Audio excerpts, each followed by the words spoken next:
A todos, ya el agradecimiento ya lo pagaba ella, yo repito el agradecimiento por haber venido esta tarde.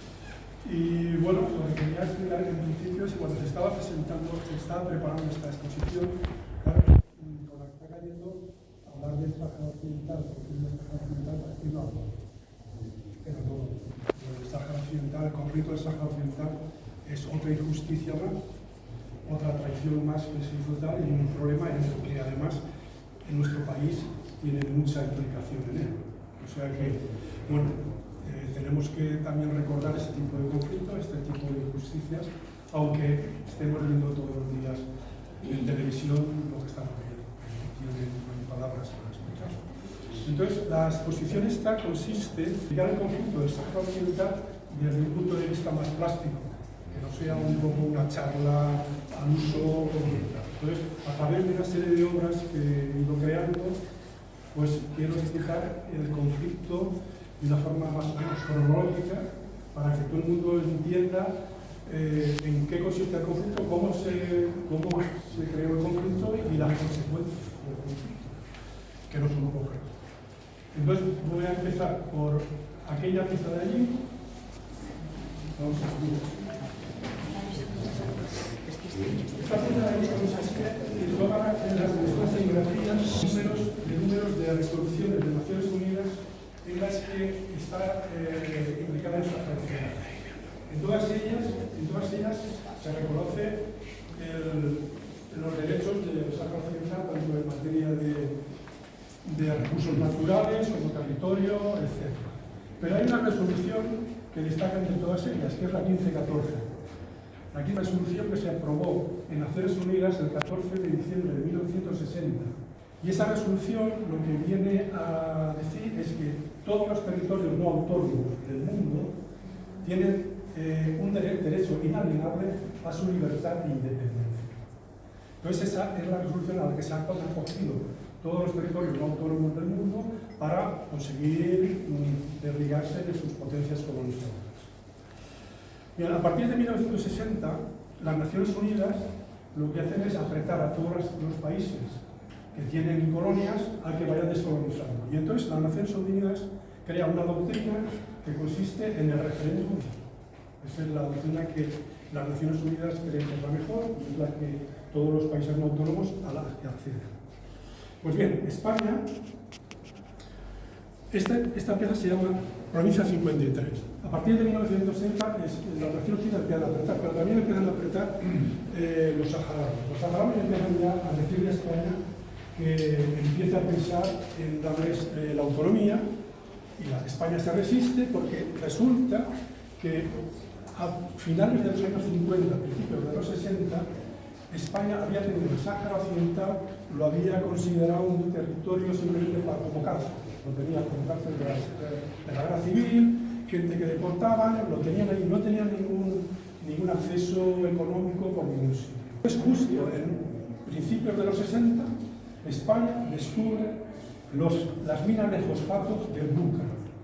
Las minas de fosfato de Bucra actualmente sigue siendo una de las más ricas del cielo abierto. O sea, entonces España intenta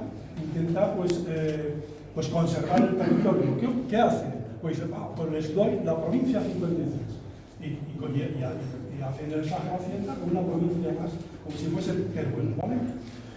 La gente de los saharauis que viven todavía en los campamentos de refugiados o en los territorios ocupados, ¿verdad?, conservan, los nacidos antes del 75, bueno, conservan el carnet de identidad que tenemos ahora mismo, con la banderita española arriba y con el Sáhara.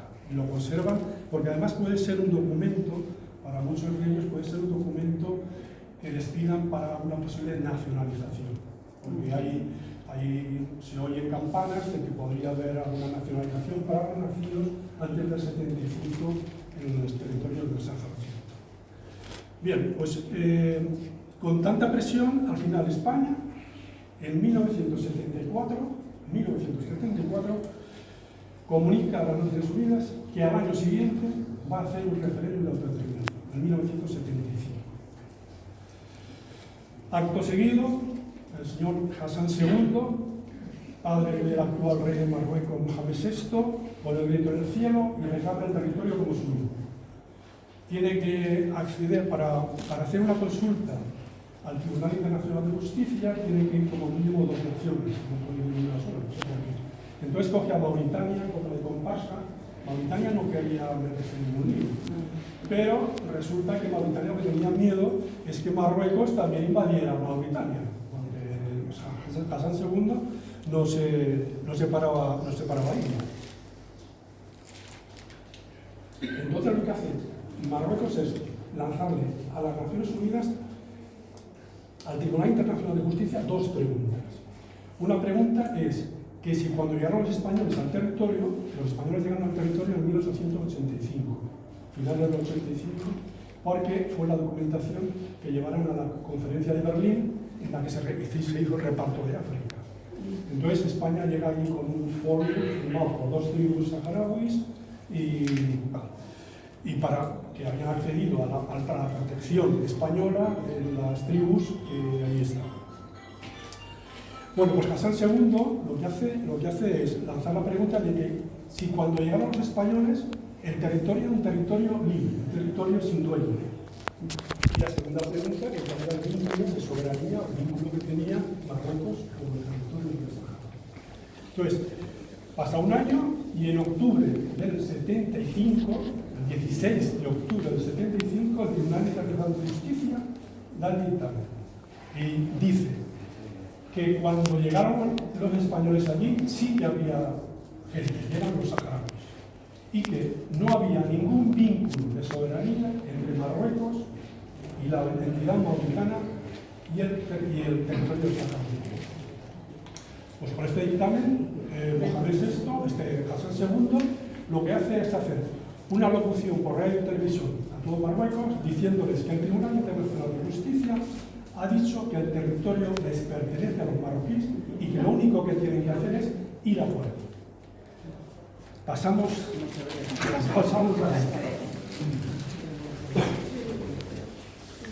a la Marcha Verde. La Marcha Verde que conoceréis todos. Lo que hace Hassan II es crear, o sea, la Marcha Verde estaba diseñada por Estados Unidos, por la CIA de Estados Unidos y patrocinada por algún otro país. Pero bueno, era Estados Unidos el que estaba detrás de la Marcha Verde. Porque de hecho, al primero que avisan de que la Marcha Verde está preparada es a Richard Kissinger, que era el secretario de Estado de Estados Unidos en ese momento. Entonces, en la Marcha Verde hay muchas cosas a tener en cuenta. Primero, Hassan II estaba viviendo una época en Marruecos muy difícil. Todos los partidos marroquíes de izquierdas y nacionalistas le estaban pidiendo a Hassan II que diese poder a la población civil, que se quitase el poder para repartirlo. Pues para, digamos, quitar la atención y la presión que tenía en Marruecos, pues la Marcha Verde le sirve para que esa presión se salga. Luego he puesto una corona, son 2 coronas las que hay en juego, porque luego entran los borbones. La corona borbónica, ahí juega también un papel muy importante. Ahora emérito que está por ahí jugado, pues el emérito entonces era príncipe de Asturias y pidió a Franco, estamos en noviembre del 75, Franco ya está en el lecho de muerte prácticamente. Entonces, Juan Carlos I le pide a Franco, al gobierno franquista, entonces el presidente Arias Navarro, le pide que lo haga jefe de Estado en funciones para negociar el conflicto de Sáhara Occidental. Se lo concede, porque luego el rey lo hace en el día 22, me parece, 22 de noviembre, el 20 es el día que muere Franco, el mismo día lo hace el rey. No. Pues el rey lo hace unos días después. Pero bueno, él coge el mando del conflicto, lo coge el rey y, pues bueno, al final desembocó en lo que desembocó, en los acuerdos tripartitos que están ahí, que ahora los veremos, y la cesión del territorio empiezan o sea, lo que es la región la pusieron frente del territorio para parar la marcha verde. La marcha verde consistía en unas 300.000 personas de militares. Había pocos militares, pero había militares y civiles, ¿no? Pero la región se puso delante, pero se abrió una franja a la derecha del Sáhara, si el mapa está ahí, a la derecha, la parte oriental del territorio, se abrió una franja de 10 kilómetros y es por donde entraban sin ningún problema los Marruecos. Eso ya en noviembre, a principios de noviembre. Y luego hay otra peculiaridad con las Naciones Unidas. O sea, la marcha verde. La marcha verde había dos grupos, o sea, había dos bloques. Un bloque que estaba en España negociando con Marruecos la entrega del territorio, y otro bloque en las Naciones Unidas con Jaime de Piñés, que era el embajador de las Naciones Unidas de España y en Naciones Unidas, que estaba negociando la salida más digna para España del territorio, que era la celebración del referéndum, y estaba allí dándose de leches con el secretario general, con los argelinos, porque los argelinos son primos hermanos de los saharauis, los que lo han apoyado de siempre, y querían que, claro, que el territorio se independizara, que se hiciera el referéndum y tal. Entonces Jaime de Piñés, peleando por allí en Naciones Unidas, y por aquí, por España, con todo el gobierno español y con Juan Carlos a la cabeza, pues negociando la entrega del territorio, ¿vale? Jaime de Piñés, cuando entrega el territorio, cuando entrega la carta a Naciones Unidas, lo único que puede hacer, que no fue poco, y es que puso un párrafo al final que dice que el conflicto del Sáhara Occidental no se acabará hasta que los saharauis no se pronuncien válidamente, textual. O sea, en la última párrafo de la carta que entrega a las Naciones Unidas, dice, con lo cual, el conflicto del Sáhara Occidental no se acabará hasta que los saharauis no se pronuncien válidamente. Y otra cosa también peculiar de la Marcha Verde es que en ese momento, a partir de la Marcha Verde, el conflicto del Sáhara Occidental entra a jugarse en la mesa del Consejo de Seguridad. Hasta ese momento se había jugado en la Asamblea General de Naciones Unidas, pero a partir de ese momento se juega ya en la mesa del Consejo de Seguridad. Y no os tengo que explicar en qué consiste el Consejo de Seguridad. Hay 5 países que tienen derecho a veto, entre los cuales hay 2 muy amigos de Marruecos, Francia y Estados Unidos. Uno por una cosa y otro por otra. Ahora tiene más amigos, Marruecos. Entonces, de momento solamente tenía esos 2, que son los que hicieron pues, que la cosa desembarcara como desembarcó. Bueno, los acuerdos tripartitos no representaban los 3 bustos, pues eso, se firma el 14 de noviembre. El 14 de noviembre de 1975, o sea, la Marcha Verde se lanza el 6 de noviembre, se lanza la Marcha Verde, y el día 12 prácticamente ya estaba cerrado, solo andaba firmado. Y el día 14 de noviembre pues es cuando firman los acuerdos tripartitos, y lo que hacen es firmar una gestión del territorio entre Marruecos, Mauritania y España, que al final el resumen es que Marruecos invade el territorio y España sale el día 26 de febrero del 76. El día 26 de febrero del 76 España arría la bandera en el Sáhara Occidental y ya, o sea, España arriando y los marroquíes tomando posesión de todas las instituciones, de todos los edificios, de todo. ¿Qué ocurre? Que cuando empieza a entrar Marruecos a saco, porque Marruecos entra a saco, entonces el Frente Polisario, que ya estaba creado, se había creado en 1973, el Frente Polisario se crea el 10 de mayo del 73. Entonces el Polisario lo que le pide a la gente es que no abandonen las ciudades, que no abandonen los pueblos para intentar hacer una resistencia desde dentro a Marruecos. Pero los marroquíes entran violando, matando, envenenando pozos, y entonces la gente se asusta y lo que hace es huir de las ciudades para salvar la vida. Y con esto se crean la huida, al final se convierte, con la ayuda de la media luna roja y tal, pues y el Polisario que al final pues, accede a ayudarles a huir, sufriendo los bombardeos que sufrieron con napalm y fósforo blanco, con la aviación marroquí y tal, a grupos de personas indefensas, niños, mujeres, andando por el desierto, pues mataron a muchísimos, otros murieron en la travesía, de enfermedades, de hambre, de problemas. Y al final, pues bueno, consiguieron llegar hasta un territorio al sur de Argelia, que es la que los acogió, se llama la Mada de Tinduf, que es donde se crearon los campamentos de refugiados. Esto es una foto que y los que han estado allí en los territorios, en los campamentos, pues más o menos, ahora puede haber algo más de adobe, algo más de ladrillo, algo más de cemento, poco, pero mayormente es adobe y pues, un sitio inhóspito donde los haya y donde viven de la ayuda internacional. O sea, ahí la comida que reciben ahí es de Naciones Unidas, Texas, azúcar, y luego, bueno, con tantos años en los campamentos, pues se han creado también sus propias subsistencias. O sea, al final, pues tienen que hacer un pequeño comercio para arriba para abajo y tienen que subsistir, porque llevan allí más de 50 años. ¿No? Entonces, eso es una de las consecuencias de la invasión. Ahora la población saharaui se divide en tres territorios. Uno, los que están en los campamentos refugiados, otros los que están en los territorios ocupados. El maltrato que sufre esa gente es tremendo, desde la tortura, el encarcelamiento,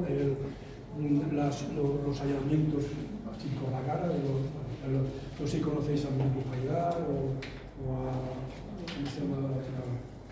Bueno, la Sultana Jaya, que son mujeres muy combativas, son mujeres activistas a tope y bueno, son barbaridades las que son. A Mundu Haidar la tuvieron 4 años encarcelada sin ver la luz, y ahora padece una fotofobia tremenda, que tiene que venir a Canarias cada X tiempo a hacerse sus revisiones, porque le han quedado esas secuelas de 4 años sin ver la luz. Eso es a Sultana, a Mundu Haidar. Vamos a ver otra consecuencia. Bueno, empieza una guerra, que empieza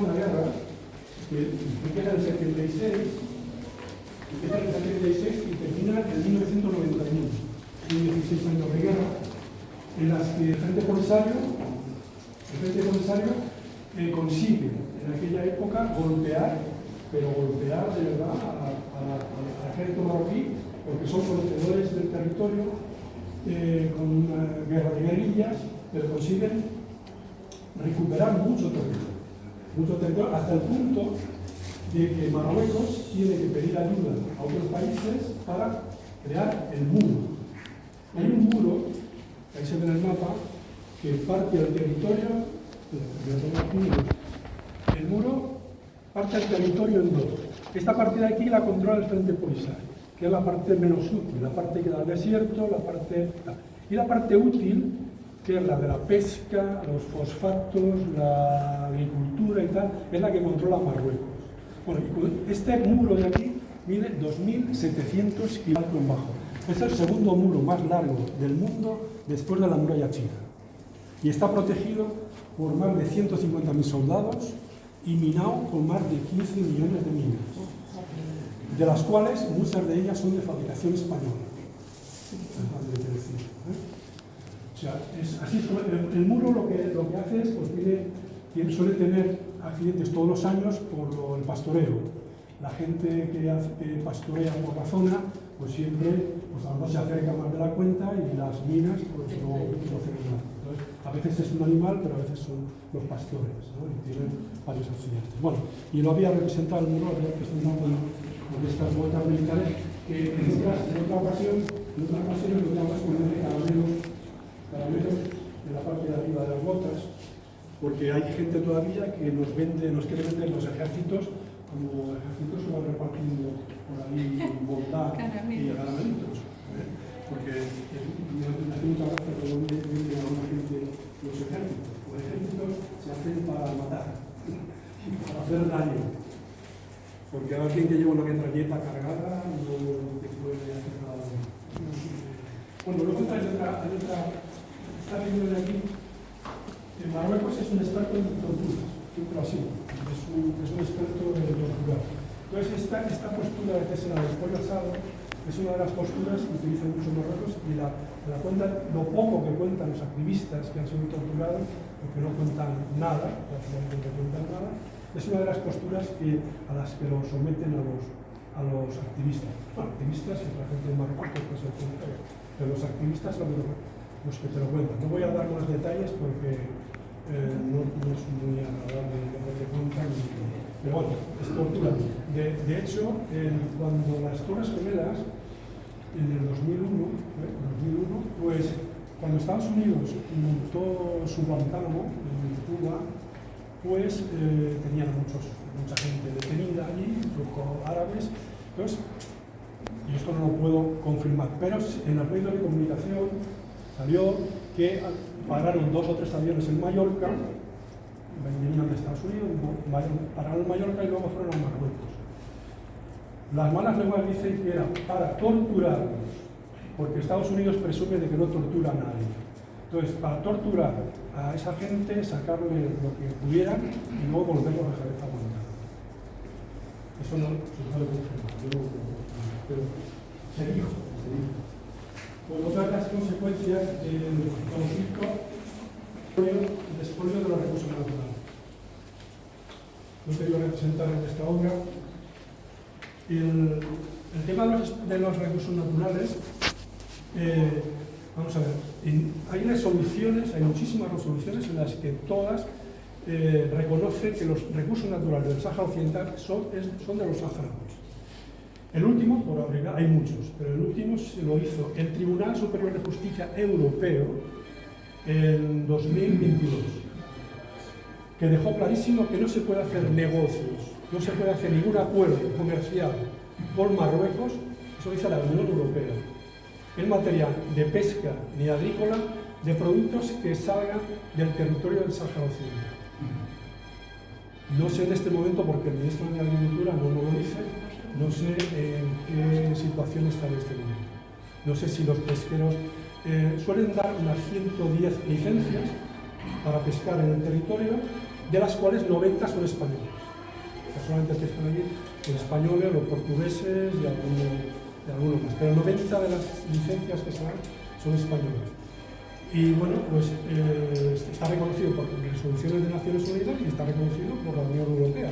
Esos recursos naturales con los que deberían negociar es con el Frente Polisario, porque el Frente Polisario es el representante legal a nivel internacional de los saharauis. Está reconocido en Naciones Unidas y en todos los estamentos oficiales. Y a ver, ¿qué queda más? Esta de las fotos. Esta de las fotos, aquí se hace un recorrido. Se hace un recorrido con fotos desde los inicios del conflicto. Este hombre de aquí, esta foto de aquí, es un tal Basili, este creó lo que sería el embrión de lo que luego fue el Frente Polisario.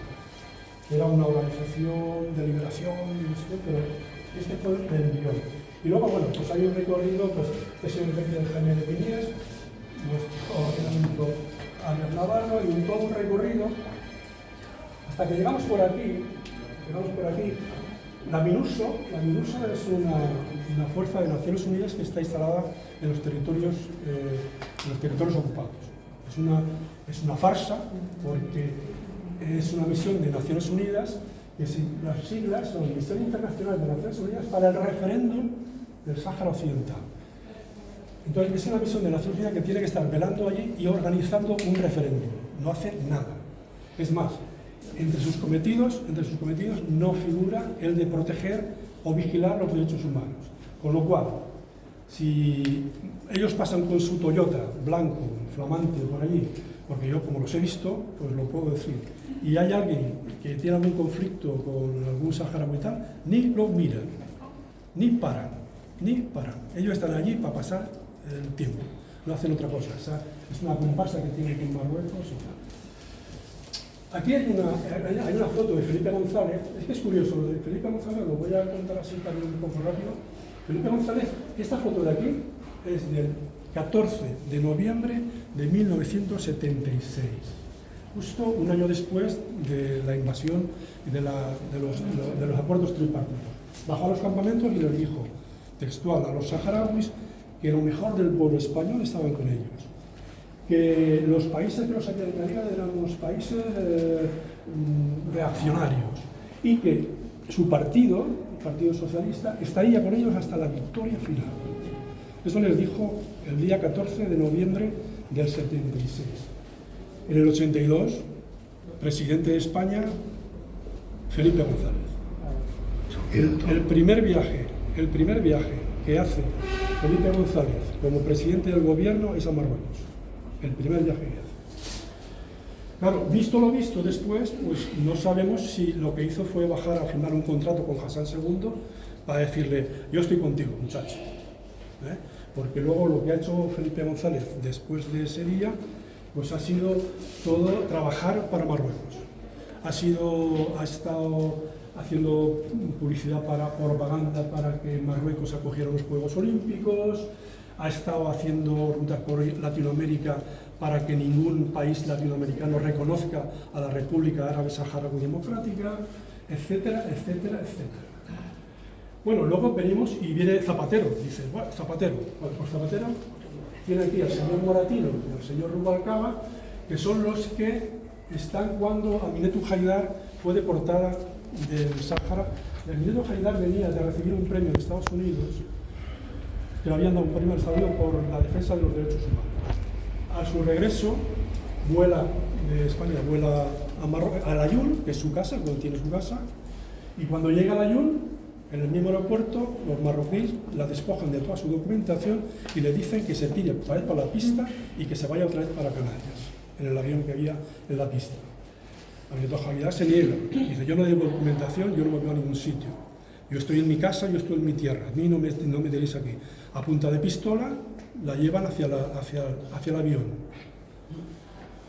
Cuando llega al avión, le dice al comandante de vuelo, le dice, oiga, yo no llevo documentación. A mí estos tíos me quieren echar para arriba, pero yo no llevo documentación, tú verás. Porque el comandante de vuelo automáticamente se niega a subirla. Dice, esta mujer no lleva documentación, yo no la subo. Hay llamadas, hay un par de llamadas, o 3 o 4. Seguramente sería este personaje de aquí, el señor Moratino, y automáticamente el comandante de vuelo accede a subir a Aminatu Haidar sin documentación. Suben el avión y la llevan a Lanzarote. En Lanzarote, ahí es donde entra el señor Rubalcaba. En Lanzarote, Aminatu Haidar se niega a entrar al territorio español. Cuando baja del avión, dice, yo no entro al territorio español, yo no llevo documentación para entrar al territorio español. Y el señor Rubalcaba, si no él personalmente, algún delegado enviado, dijo, no te preocupes, que dice, yo solamente llevo una tarjeta sanitaria. Y una tarjeta sanitaria que es con la que va a Canarias periódicamente para hacerse lo de la vista. No te preocupes que con esa tarjeta tú entras y pasado mañana te vuelves otra vez para el año.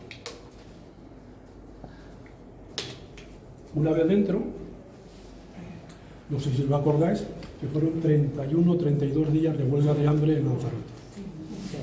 Hasta que consigue pues, doblegar a toda esta gente y la cogen en un avión y la vuelven a Layún. Y ya pues, se va a su casa. Otra vez el PSOE. Luego esta foto de aquí es del desmantelamiento del campamento de Denisí. ¿No os acordáis cuando hubo el desmantelamiento del campamento y tal? Bueno, pues ahí también vuelven a creerse la versión de Marruecos y no escuchan ninguna versión de los saharauis. Y bueno, y el remate ya para terminar ya la charla esta. El remate final lo tenemos aquí. Está aquí en la parte de arriba. El señor Pedro Sánchez. El señor Pedro Sánchez ha hecho la mayor traición que se les puede hacer a los saharauis desde 1975 que hizo el gobierno de Franco. El señor Pedro Sánchez ha reconocido, le ha dicho a Mohamed VI que le parece perfecto la propuesta que hizo él en 2007 de dar una autonomía a los saharauis, saltándose el derecho internacional, pasándoselo por el foro, saltándose todas las resoluciones de Naciones Unidas, todos los dictámenes del Tribunal Internacional de Justicia. Y el señor Pedro Sánchez le ha dicho, oye, esto yo creo que la forma de solucionarlo es darnos una autonomía. ¿Cómo puede dar una autonomía a alguien de algo que no es suyo? es difícil de comprender, ¿no? Bueno, pues esto es un recorrido más o menos por el conflicto en fotos. Y ya para terminar, vamos allí al final.